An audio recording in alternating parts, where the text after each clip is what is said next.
Hello everyone, database design সিরিজের second ভিডিওতে সবাইকে স্বাগত। প্রিভিয়াস এপিসোডে আমরা আসলে একটা বেসিক সেল সিস্টেমের জন্য ডেটাবেস কিভাবে ডিজাইন করতে হয় সেইটা দেখছিলাম। সো আমাদের বেসিক সেল সিস্টেমটা কেমন ছিল? এখানে আসলে product and product related modification ছিল, স্টক আপডেট ছিল, এমপ্লয়ের ডেটা ইনসার্ট এবং মডিফিকেশন ছিল, কাস্টমারের data insert modification and sale হওয়ার ব্যাপারটা, এই ফাংশনালিটিগুলো ছিল আমার বেসিক সেল সিস্টেমে। সো সেই বেসিক সেল সিস্টেমেরই আজকে আসলে পার্ট টু।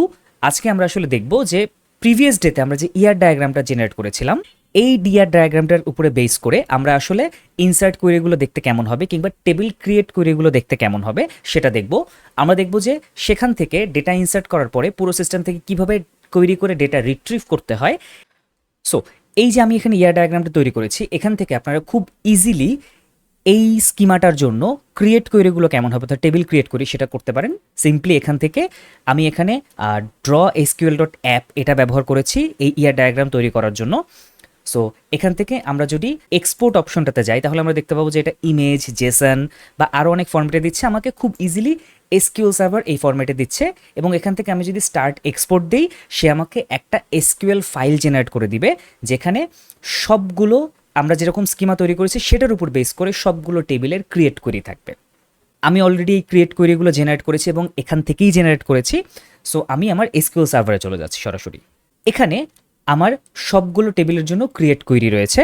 সো এখানে আপনারা চাইলে নিজেরা জেনারেট করতে পারেন, কিংবা আমি এই যে ফাইলটা রয়েছে সেই ফাইলটাও আমার ডেসক্রিপশনে যে গিটহাব লিঙ্ক রয়েছে সেখানে আমি দিয়ে দিব, কিংবা এটার পরে আমি যখন ডেটাগুলো ইনসার্ট করব সেগুলো আমি দিয়ে দিচ্ছি। সো আমি একটা কমপ্লিটলি নতুন ডেটাবেস ক্রিয়েট করেছি টেস্টডিবি, সেখানে আমি এই কোয়েরিগুলো চালাচ্ছি।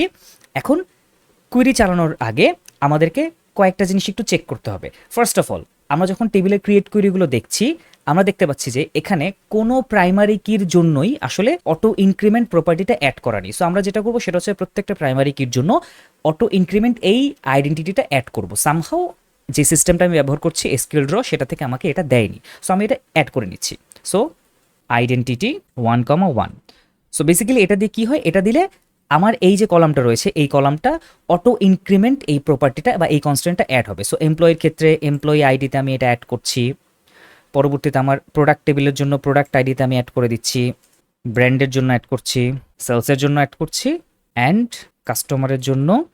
সো সবগুলোর ক্ষেত্রে আমি অ্যাড করেছি এবং এখানে আমি দেখতে পাচ্ছি যে সবগুলোর যে ফরেন কি রিলেশন রয়েছে সেই রিলেশনগুলো এখানে ডিফাইন করা আছে।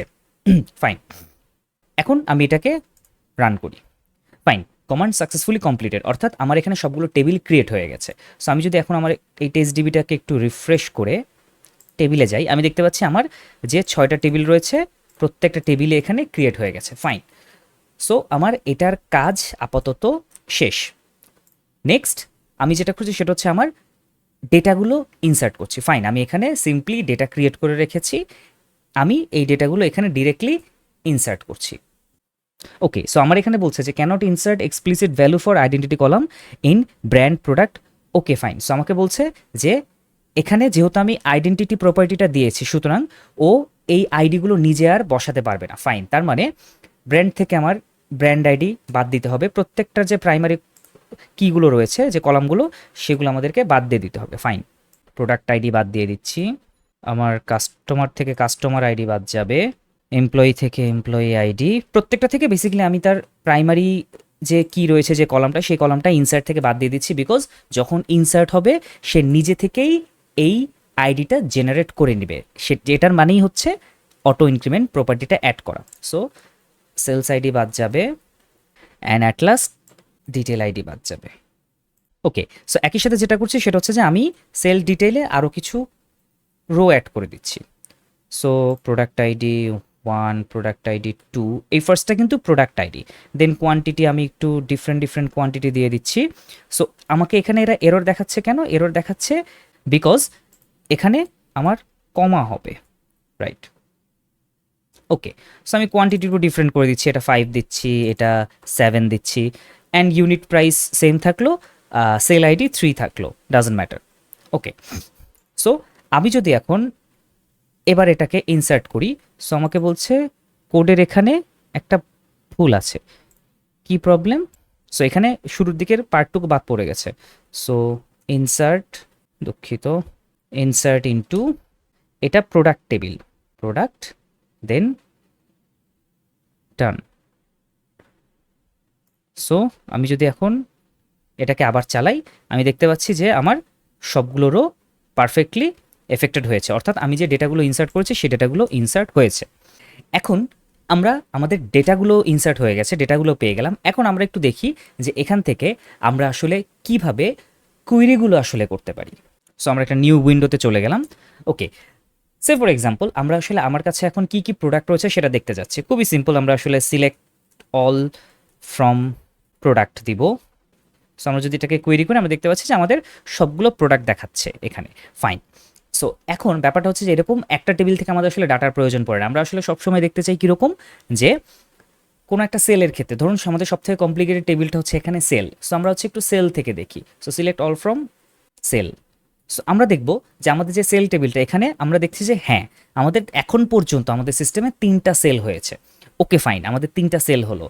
এই সেল কি হয়েছে সেটা ডাটার পাশাপাশি আমরা কিন্তু সেলের ডিটেইলগুলোও জানতে চাই, যে অর্থাৎ ফাইন এই 3টা সেল হয়েছে, এই 3টা টোটাল অ্যামাউন্ট দেখতে পাচ্ছি, বাট কি কি প্রোডাক্ট ছিল সেটা আমাদের দেখতে হবে। ওকে, তাহলে আমরা কি করব? তাহলে আমরা যেটা করব সিম্পলি আমাদের এখন জয়েন করতে হবে।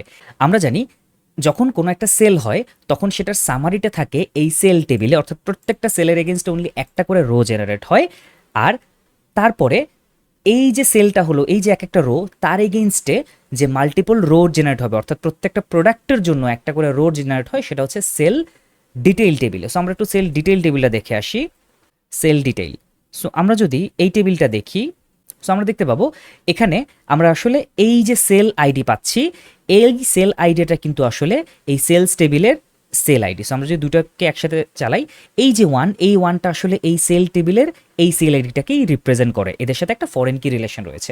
তার মানে এই যে ফার্স্ট সেল, এটার এগেনস্টে আমরা সেল আইডি দেখতে পাচ্ছি ওয়ান একটাই রয়েছে, তার মানে এই রোটা এই রোর সাথে কানেক্টেড। সেল 2 এর জন্য এই রোটা এখানে কানেক্টেড, অর্থাৎ এই দুটো সেলে আসলে একটা করেই প্রোডাক্ট ছিল। ফাইন। এই যে সেল আইডি 3, এটার জন্য আমরা দেখতে পাচ্ছি এখানে 3টা রো রয়েছে। এটার মানে কি? এর মানে হচ্ছে যে এই যে সেলটা হয়েছে, এই সেলটাতে আসলে 3টা প্রোডাক্ট পারচেস করা হয়েছে। সো এই হচ্ছে এখানে এই 3টা প্রোডাক্টের এখানে ডিটেল রয়েছে, কয়টা সেল হয়েছে, ইউনিট প্রাইস সেগুলোর কত ছিল, প্লাস হচ্ছে কোন প্রোডাক্ট সেল হয়েছে, কয়টা করে সেল হয়েছে, এই ডিটেলগুলো আছে। তাহলে আমার শুধুমাত্র সেল ডিটেল থেকেও আমি যেমন কিছু বুঝতে পারি না যে এটা আসলে কি, ইভেন শুধুমাত্র সেলস থেকেও আমরা আসলে ডিটেলসটা পাই না। আমাদের কি করতে হবে? দুইটা ডাটাকে জয়েন করে এটার এক্স্যাক্ট ডেটাটা পেতে হবে। ফাইন, তাহলে আমরা কি করব? From sales inner join sale detail, আমরা এটাকে এসডি নাম দিচ্ছি। এই যে আমি এখানে এসডি কিংবা এস দিচ্ছি, এটাকে বলা হয় এলিয়াস, যে এই এসডি দিয়ে আমরা আসলে এই সেলস ডিটেলকে প্রকাশ করছি। আপনারা যখন দেখবেন অনেক ক্ষেত্রে এটাকে অ্যাজ এই কথাটা লেখা হয়, বাট অ্যাজ না লিখলেও এসকিউএল সার্ভার এটাকে বুঝতে পারে, বাট অ্যাজ লেখাটা একটা গুড প্র্যাকটিস এলিয়াস দেওয়ার সময়। ফাইন। সো আমরা যদি এখন এটাকে রান করতে যে আমাকে এরর দিবে কেন? কারণ ইনার জয়েনের সিনটেক্স হচ্ছে আমরা যখনই জয়েন লিখবো আমাদেরকে বলতে হয় যে ও কিসের উপরে বসে জয়েন করবে। সো একটু আগে আমরা দেখেছিলাম যে দুই টেবিলেই সেল আইডি রয়েছে, তার মানে ওই সেল আইডির সাথে রিলেট করেই কিন্তু একজন আরেকজনের উপর ডিপেন্ডেন্ট, অর্থাৎ আমাদেরকে জয়েন করতে হবে ওই সেল আইডির উপরে। সো আমরা লিখবো অ্যাজ এসডি অন কিসের উপর বেস করে আমরা আসলে জয়েনটা করতে চাই। আমরা বলবো যে এস এর সেল আইডি সমান যখন এসডি এর সেল আইডি হবে সেই রোগুলোকে তুমি জয়েন করো। সো এই সিনটেক্সটার সাথে আপনারা যদি পরিচিত না হয়ে থাকেন, আমার ইনার জয়েনের উপরে কিংবা প্রত্যেকটা জয়েনের উপরে আলাদা আলাদা ভিডিও রয়েছে, সেই ভিডিওগুলো আপনারা দেখে আসবেন। আমার উপরে আই আইকনে আপনারা এই মুহূর্তে এটা দেখতে পাচ্ছেন, প্লাস আমার ডেসক্রিপশনেও এই লিঙ্কগুলো দেওয়া থাকবে। ফাইন। সো আমরা যদি এখন এটাকে রান করি, আমাকে বলছে সেলস ডিটেল, আচ্ছা আমি টেবিলের নাম ভুলে গেছি, এটা সেল ডিটেইল হবে। ফাইন। সো খেয়াল করুন এখন আমি হচ্ছে দুটো টেবিলের ডাটাকে জয়েন করে পেয়ে গেছি। একটু খেয়াল করবেন, আমরা যখন শুধুমাত্র সেলস টেবিলটাকে রান করছি আমরা পাচ্ছি 3টা রো, কিন্তু যখন এটা রান জয়েন করার পরে রান করছি তখন আমরা 5টা রো পাচ্ছি। কারণ ইনার জয়েন যখন আমরা করি তখন হচ্ছে যেগুলো মিলে যাচ্ছে সব মিলে হাইয়েস্ট রো যতগুলো ততগুলো রোই আসলে আমাদের কাছে আসে। সো এখন এই যে ডাটাগুলো দেখছি এখানে আসলে অনেক ডাটা আছে যেগুলো আমাদের বারবার এসছে, যেমন সেল আইডি 2বার করে আছে। সো এটা আসলে আমাদের খুব একটা দরকার নেই। তাহলে আমরা কি করব? আমাদের যে যে কলামগুলো দরকার আমরা সেগুলো নিব। ফার্স্ট অফ অল আমরা সেলস থেকে সেল আইডিটা নিব, একটা প্রাইমারি কি। নেক্সট হচ্ছে আমরা এস থেকে এমপ্লয়ি আইডি নিব, কাস্টমার আইডি নিব, এস থেকে আমরা সেল ডেট নিব। এরপরে আমরা এসডি থেকে কি নিব, এসডি থেকে আমরা হচ্ছে ডিটেল আইডি আমাদের আসলে দরকার নেই, আমরা প্রোডাক্ট আইডি নিব, প্রোডাক্ট আইডি নিব, আমরা কোয়ান্টিটি নিব, ইউনিট প্রাইস নিব, আমরা এসডি ডট কোয়ান্টিটি নিব, এসডি ডট ইউনিট প্রাইস নিলাম, এবং তারপরে আমাদের মোটামুটি এই ওকে টোটাল অ্যামাউন্ট এটা আমাদের বাদ গেছে, আমরা টোটাল অ্যামাউন্ট আমাদের এসে ছিল, so S dot total amount আমরা নিয়ে নিচ্ছি। ফাইন। সো এখন যদি আমি এটাকে রান করি, ওকে টোটাল অ্যামাউন্টটা দিচ্ছে না, আমরা একটু দেখি যে অ্যাকচুয়ালি এটার নাম কি। ফাইন, কলামটার নাম ছিল আসলে টোটাল অ্যামাউন্ট। ওকে, তাহলে সমস্যা কি, invalid column name total amount. Okay, so basically কলামের স্পেলিং ভুল ছিল, এটা আসলে টোটাল অ্যামাউন্ট হওয়ার কথা, বাট এখানে সামহাও টি বাদ গেছে। আমাদের ডায়াগ্রামও মেবি এরকমই ছিল, রাইট? আমরা আসলে আমাদের ইয়ার ডায়াগ্রামটা ছিল সেখানেই ভুল করেছিলাম। ফাইন, আমরা আসলে এটাকে একটু এখন থেকে ঠিক করে ফেলি। Amount, okay fine. আমরা তাহলে আমাদের স্কিমাতে গিয়েও একটু চেঞ্জ করে ফেলবো। আমরা এখানে এটাকে অ্যামাউন্ট করে দিব। সো আমরা এখানে আমাদের যা প্রয়োজনীয় ডেটা ছিল সেটা দেখতে পাচ্ছি। ফাইন, এখন ব্যাপারটা হচ্ছে যে এই যে আমি এখানে এই জয়েনগুলো করলাম, ইটস ওকে, আমরা এখানে জয়েন করেছি, জয়েন করে আমাদের মন মতো ডেটা দেখতে পাচ্ছি, দ্যাটস ফাইন। আমি একটু এদেরকে আলাদা করে দেখি। ওকে, কিন্তু ব্যাপারটা হচ্ছে আমরা এখানে একটা সেলসের ফুল ইনফরমেশন পাচ্ছি, দ্যাটস গুড, বাট কিছু কিছু জিনিস আছে যেগুলো আসলে আমাদের এখনও বুঝতে সমস্যা হচ্ছে। যেমন এমপ্লয়ি আইডি 1 দিয়ে আমরা আসলে বুঝতে পারছি না যে কোন এমপ্লয়িটা সেল করেছে, কিংবা কাস্টমার আইডি 1 দিয়ে আমরা বুঝতে পারছি না কোন কাস্টমারটা আসলে এটা পারচেস করেছে। তার মানে আমাদের এদের ইনফরমেশনগুলোও নিতে হবে। সো এখন ব্যাপারটা হচ্ছে যে তাহলে আমাদের কি করতে হবে, এই যে এতটুকু অংশ আছে, অর্থাৎ এতটুকু যে জয়েন হলো, একটা টেবিল আমাদের কাছে এলো, এই টেবিলের সাথে আমরা এমপ্লয়ি টেবিলকে জয়েন করে এমপ্লয়ি ডাটা আনতে পারি, অথবা আমরা অন্যভাবে করতে পারি। সেটা হচ্ছে যে আমরা যেটা করতে পারি, আমরা এখানে একটা সাব কুয়েরি লিখতে পারি। কীরকম, select name as employee name from employee where employee id equals to age dot employee id, এবং এটার নাম আমরা দিচ্ছি এমপ্লয়ি নেম। আচ্ছা, দরকার নেই এটা দেওয়ার, অ্যাজ এমপ্লয়ি নেম। তো আমরা যদি এখন এইটা রান করি, কলামের নাম সব ভুলে যাচ্ছি। ওকে, সো কলামের নাম হচ্ছে okay first name and last name. Fine, আমরা আসলে এখানে তাহলে first name plus last name মিলে যেটা হবে সেটা নিতে চাচ্ছি। ওকে ফাইন। সো এখন খেয়াল করুন, এই যে আমরা কিন্তু একটা কলাম পেয়ে গেছি এমপ্লয়ি নেম। সো ব্যাপারটা হচ্ছে যে আমরা চাইলে এইভাবে এমপ্লয়ি নেম পেতে পারি, এবং একইভাবে আমরা এই যে আমার এখানে যে প্রোডাক্ট আইডি রয়েছে বা কিংবা কাস্টমার আইডি রয়েছে, দুঃখিত, সেটার এগেনস্টে আমরা আরেকটা সাব কুইরি লিখে আমরা কাস্টমার আইডি পেতে পারি, আরেকটা সাব কুইরি লিখে আমরা আসলে প্রোডাক্ট আইডি পেতে পারি। প্রবলেমটা হচ্ছে এই যে আমরা সাব কুইরি লিখছি, প্রত্যেকটা রোয়ের জন্য ওকে বারবার একটা করে কুইরি এক্সিকিউট করতে হচ্ছে, এইটা অনেক বেশি কস্টলি বা অনেক বেশি ইনএফিশিয়েন্ট। সো এটার এফিসিয়েন্সি বাড়ানোর ওয়ে কি, এফিসিয়েন্সি বাড়ানোর ওয়ে হচ্ছে আমরা এই পুরো জিনিসটার সাথে আমাদের এমপ্লয়ি টেবিল, কাস্টমার টেবিল এবং প্রোডাক্ট টেবিলের জয়েন করব, করে আমরা এটাকে এখানে দেখব। ফাইন, তাহলে আমরা যেটা করছি সেটা হচ্ছে জয়েন করে প্রথমে আমরা এমপ্লয়ির ডেটাটা আনতে চাই। আমাদের কি করতে হবে, আমরা লিখব ইনার জয়েন। সো ব্যাপারটা হচ্ছে যে ইনার জয়েন আমরা কেন লিখছি, কারণ খেয়াল করুন এই যে সেলস টেবিলের এমপ্লয়ি আইডি কলামটা, এটা আসলে একটা নট নাল কলাম। অর্থাৎ এটাকে নট নাল দেওয়ার রিজন কি, নট নাল দেওয়ার রিজন হচ্ছে যে এমন কখনোই হবে না যে কোনো এমপ্লয়ি এটা সেল করেনি কিন্তু একটা সেল হয়েছে, কখনো পসিবল না। একটা সেল অবশ্যই হবে, যেহেতু এটা ফিজিক্যাল স্টোর। তার মানে প্রত্যেকবার যখন সেল হবে সেখানে একটা এমপ্লয়ি আইডি থাকবেই, আর যেহেতু একটা এমপ্লয়ি আইডি অলওয়েজ থাকবেই, তাই আমরা নিঃসন্দেহে ইনার জয়েন ব্যবহার করতে পারি। সো ইনার জয়েন এমপ্লয়ি, এটাকে আমরা দিচ্ছি অন কিসের উপরে, এমপ্লয়ি টেবিলে আমরা জানি যে একটা এমপ্লয়ি আইডি আছে, সেটার সাথে সে কার কম্বিনেশন করবে বা কার সাথে সে রিলেট করবে, সে এই যে সেলস টেবিলের এমপ্লয়ি আইডি আছে সেটার সাথে। So sales dot employee ID. Fine, এখন যেহেতু আমার কাছে এমপ্লয়ি সব ডাটা আছে, তাহলে আমি এখন কি করব, খুব সিম্পলি এটাকে ফেলে দিব। ফেলে দিয়ে আমরা এখানে লিখব E dot first name plus E dot last name, এটাকে আমরা একটা ব্র্যাকেটে রেখে, ব্র্যাকেটে না রাখলেও চলে বাট বোঝার সুবিধার্থে, অ্যাজ এমপ্লয়ি নেম। সো এখন আমরা যদি রান করি দেখতে পাচ্ছি যে আমরা এমপ্লয়ির নাম পেয়ে যাচ্ছি। তার মানে এই যে আমরা এখানে একটু আগে এমপ্লয়ির আইডিটা যেখানে প্রিন্ট করছিলাম তারপর পরই আমরা এমপ্লয়ির নামটা প্রিন্ট করে দিই, এবং আমাদের এই এমপ্লয়ি আইডিটা এখন আসলে এই মুহূর্তে দরকার নেই, বিকজ আমরা যখন একটা রিপোর্ট দেখতে যাচ্ছি তখন আসলে আমাদের নাম্বারের থেকে আমরা যখন টেক্সট দেখব সেটা আমাদের জন্য বেশি উপকারী হয়।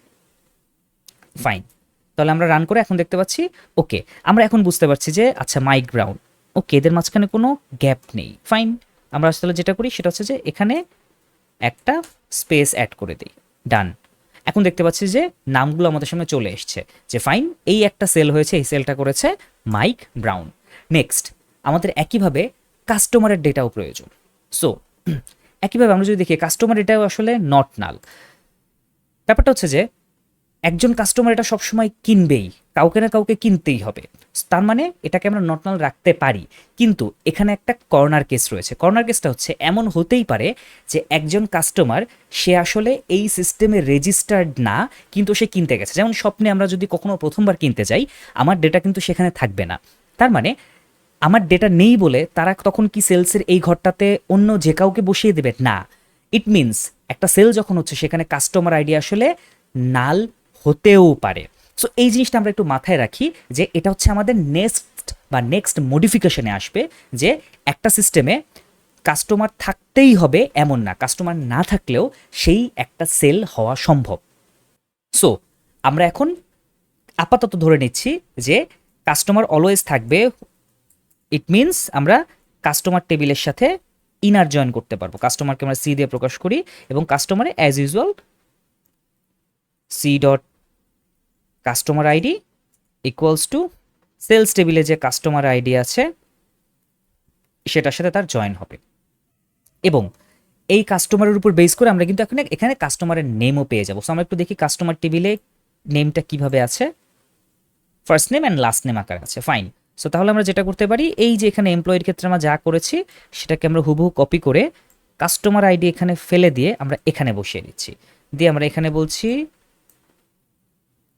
কাস্টমার নেম, এখানে আমরা বলে দিচ্ছি সি, এখানে আমরা বলে দিচ্ছি সি।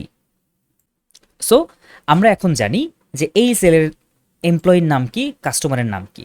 সো ধীরে ধীরে দেখুন এই জিনিসটা যখন আমরা রিপোর্টে দেখব আমাদের কাছে কিন্তু অনেক ডাটা আরও বেশি ক্লিয়ার হচ্ছে, যে হ্যাঁ এখানে এত তারিখে সেল হয়েছে, এই পরিমাণ ডেটা অ্যামাউন্ট সেল হয়েছে, টাকার পরিমাণটা কত, সো প্রোডাক্ট আইডি কত, কোয়ান্টিটি কত, ইউনিট প্রাইস কত ছিল।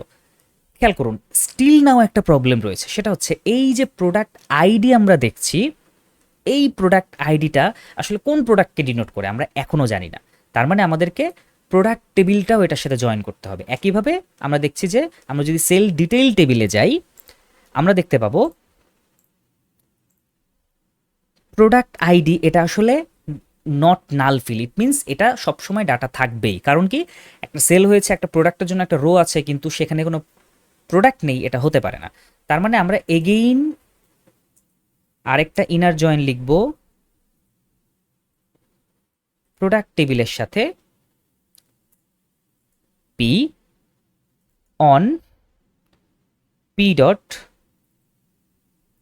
প্রোডাক্ট আইডি ইকুয়ালস টু, এটা কিন্তু সেলস টেবিলে নেই, সেলস এসডি টেবিলে আছে product ID. So SD dot product ID. Fine, so আমরা যদি এখন এটা করি তাহলে আমার কাছে এখন প্রোডাক্টের নামও আছে। তাহলে আমরা এখন কি করতে পারি, প্রোডাক্ট টেবিলটা আমরা যদি একটু দেখি আমরা দেখব এখানে শুধু নেম নামেই প্রোডাক্ট নেমটা আছে। ফাইন, তাহলে আমরা এই যে এখানে প্রোডাক্ট আইডিটা আছে, এখানে প্রোডাক্ট আইডিটা ফেলে দিয়ে আমরা যেটা করতে পারি সেটা হচ্ছে যে আমরা বলতে পারি যে এটা হচ্ছে পি ডট নেম, যেহেতু কিওয়ার্ড, এবং এটাকে আমরা এলিয়াস দিয়ে দিচ্ছি অ্যাজ প্রোডাক্ট নেম। খেয়াল করুন আমাদের রিপোর্টটা কিন্তু অলমোস্ট এখন বেশ ভিজিবল এবং আমরা দেখতে পাচ্ছি যে এই জিনিসটা খুব বেশি আন্ডারস্ট্যান্ডেবল। সো এখানে এমন আর কিছু নেই যেইটা আসলে আমাদের বুঝতে অসুবিধা হতে পারে। সো একটা সেল হচ্ছে, সেখানে প্রোডাক্ট 1 ছিল, সেকেন্ড সেলে সেখানে একটাই প্রোডাক্ট, প্রোডাক্ট 2, থার্ড সেলে সেখানে প্রোডাক্ট 3 আছে, আবার থার্ড সেলে প্রোডাক্ট 1 আছে, থার্ড সেলটাতে প্রোডাক্ট 2 আছে। সো এই তিনটাই হচ্ছে একটা সেলের আন্ডারে। সো এইভাবে করে আমরা আসলে আমাদের যে সিস্টেমটা রয়েছে সেই সিস্টেম থেকে আমরা ডেটা রিট্রিভ করতে পারি। সো এই হলো মোটামুটি আমার কোয়েরি, যেটা দিয়ে আমরা আসলে খুব ইজিলি এখান থেকে ডেটা রিট্রিভ করতে পারি। সো আজকের ভিডিও এই পর্যন্তই। আমরা আসলে বেসিক্যালি আজকে দেখলাম যে আমাদের যে ইয়ার ডায়াগ্রামটা রেডি ছিল সেই ইয়ার ডায়াগ্রাম থেকে কিভাবে আমরা ইনসার্ট কোয়েরি জেনারেট করতে পারি। আমরা ক্রিয়েট কোয়েরি জেনারেট করেছি এবং সেখানে থেকে ডেটা কিভাবে রিট্রিভ করা হয় বা ডেটা কিভাবে পড়া যেতে পারে সেগুলো নিয়ে দেখেছি। সো নেক্সট এপিসোডে আমরা আসলে দেখব যে সিস্টেমে বিভিন্ন সময় যখন কোনো রিকোয়ারমেন্টে চেঞ্জ আসবে কিংবা কোনো একটা আপগ্রেশন চাওয়া হবে, সেই সময় আমরা কিভাবে স্কিমাতে চেঞ্জ আনতে পারি, অর্থাৎ টেবিলের স্ট্রাকচারে কিভাবে চেঞ্জ আনতে পারি, আমরা ডেটা কিভাবে এক টেবিল থেকে আরেক টেবিলে মাইগ্রেট করতে পারি, অ্যান্ড সবশেষে পুরো সিস্টেমকে ব্রেক না করে কিভাবে আমরা নতুন যে আপগ্রেশন রয়েছে সেই আপগ্রেশনগুলোকে এই জায়গায় অ্যাকোমোডেট করতে পারি। সো নেক্সট ভিডিও দেখার আমন্ত্রণ জানিয়ে বিদায় নিচ্ছি। ধন্যবাদ।